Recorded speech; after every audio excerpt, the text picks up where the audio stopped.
Every vehicle out there is going to consume some oil. Don't let anybody tell you any different. Every single engine consumes oil. Hey guys, welcome back. Today I got a video chock full of useful information for you. Before we get started, as usual, like, subscribe, and join me as we talk about some more tips and tricks.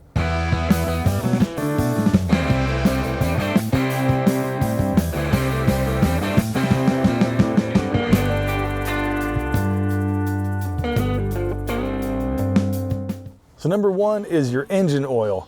The most neglected and of course the most important fluid in your vehicle is your engine oil. I cannot tell you how many people come into the shop with their engine oil off the dipstick when it's time for their oil change.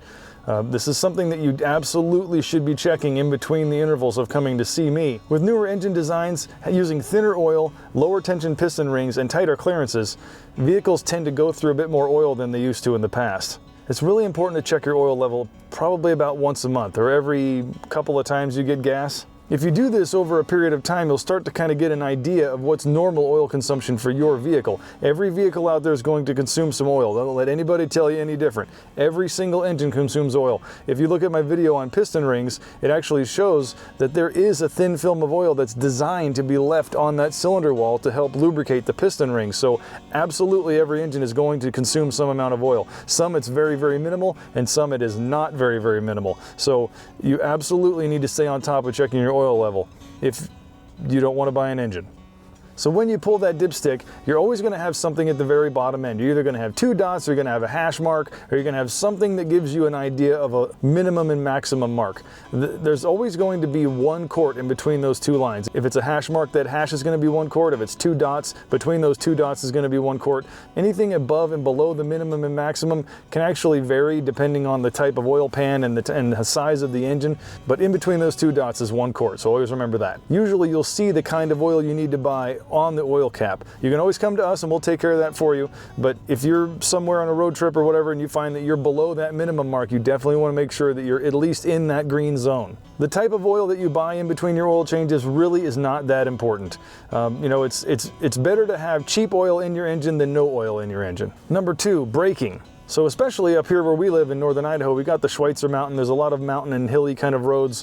When you hit the brakes, you're turning the kinetic energy of your vehicle into heat in order to stop the car. One important thing to know is that your brake rotors can only handle so much heat before they stop working. This is called brake fade. If you're going downhill like Schweitzer or any kind of ski resort mountain like ours, you should get on the brakes and get off of the brakes. The brakes can absolutely handle that kind of harder braking and then being allowed to cool down a lot more than if you just lightly push on the brakes but just ride them all the way down. You're going to put way more heat into those rotors, you're going to wear your pads a lot faster, and you could actually develop brake fade from overheating them. So again, tip number 2, get on the brakes and get off the brakes and let them cool down. So number 3, what happens if your battery dies or you disconnect it? Modern vehicles, pretty much anything from 2000 on, is going to have a lot of modules or a lot of computers in it.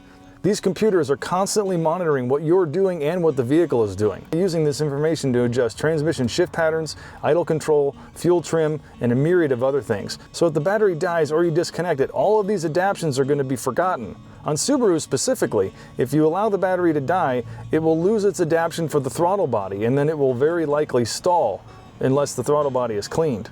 Number 4, this one's actually kind of cool. So if you look at your fuel level indicator, you'll notice on most vehicles, next to that little gas pump icon, there'll be an arrow, one way or the other. That arrow is actually pointing to the side of your car that the fuel door is on. Number 5, lubricate your lock cylinders. This is something that nobody does. And then they think that they have a problem with either their ignition or with their door locks, and it's actually just that nothing ever gets lubricated in there.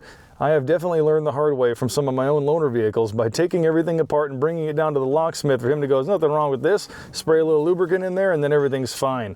So I've actually had to learn from those guys that just a little bit of lubricant in that lock cylinder, even, geez, every couple of years, I mean, it doesn't even take anything. This stuff right here is called Tri-Flow. It is fantastic. It's good for all kinds of stuff. I use it in door latches, I use it in lock cylinders, I use it for bike chains. I mean, the stuff is just fantastic. Get yourself a can and use it instead of WD-40. Forget WD-40.